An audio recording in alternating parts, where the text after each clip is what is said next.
மாயத்தை மாற்றிக் கொள்ளுங்கள். நாங்கள் எங்களுக்கு மாயை தெரியாதே. அதோ பாருங்கள். லவன் குசனா, அவர்கள் சாதாரண முடிக்குமாரர்கள் அல்ல. அவர்களிடம் நான் அமைதியையும் அளவுக்கு அதிகமான திறமையையும் பார்த்தேன். அன்னைதான் அவர்களின் தந்தையாகும். ஒருவேளை அவர்களின் தாய். அதோ பாருங்கள்.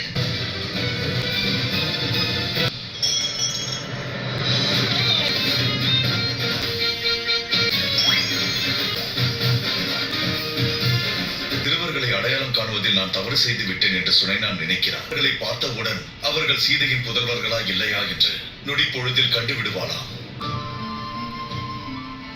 தயை கூர்ந்து எங்கள் தவத்தை உடைத்து விடாதீர்கள், நினைவுகளை பறித்து விடாதீர்கள். நாங்கள் மறுமணம் செய்வதுதான் சரி. புது மணப்பெண்ணை ஜனக மகாராஜா மற்றும் மகாராணி சுனேனா தங்களது மகளாக பாவித்து மதிப்பும் மரியாதையும் கொடுப்பார்கள். அசுவமேத யாகத்தை மனைவியோடு தான் செய்ய வேண்டும். என் மனைவியை நீங்கள் காண்பீர்கள்.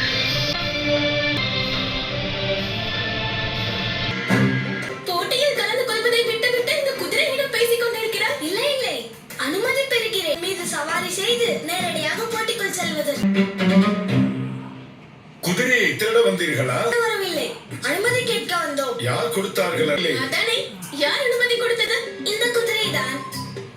அது மட்டும் இல்லாமல் குதிரையின் மீது ஏறுவதற்கு குதிரையிடம் தானே அனுமதி கேட்க வேண்டும். நான் தான் கொடுக்க வேண்டும். சரி, நீங்களே கொடுங்கள்.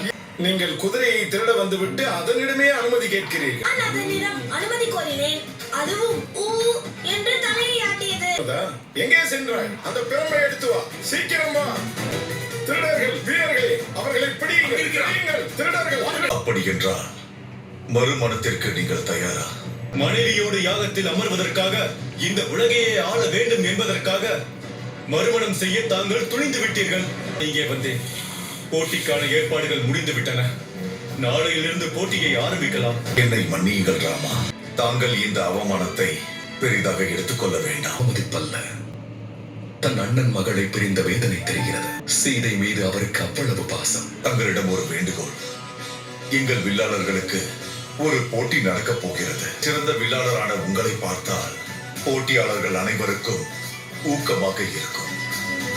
தாங்கள் தங்கள் தெய்வீக அம்புகளை பரிசாக அளித்த அந்த வீரச் சிறுவர்களை நான் காண விரும்புகிறேன்.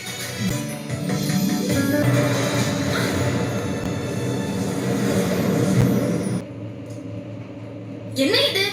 மாலை தொடுக்க பூ வாங்கி கொண்டு சென்றேன். அனைத்தும் கீழே கொட்டிவிட்டது. கல்யாணத்திற்கா? இல்லை. பிறகு எதற்கு? எதற்கு பூக்கள் எதற்கு? நீங்கள் திருடர்களா? எங்களை விட்டு விடுங்கள். ஒரு பணியை முடிக்க செல்கிறோம். அந்த நோக்கத்தோடு தான் நாங்கள் மிதலைக்கு வந்தோம். ஆனால் இவர்கள் தவறாக புரிந்து கொள். உங்களுக்கு பூக்களை எடுத்து வருகிறோம். அதை தொடுத்தே எடுத்து வருகிறோம். நாங்கள் ராமரின் பக்தர்கள். உயிர் போனாலும் கொடுத்த வாக்கை மீற மாட்டோம். விசித்திரமான சிறுவர்கள், ஆனால் ராம பக்தர்கள்.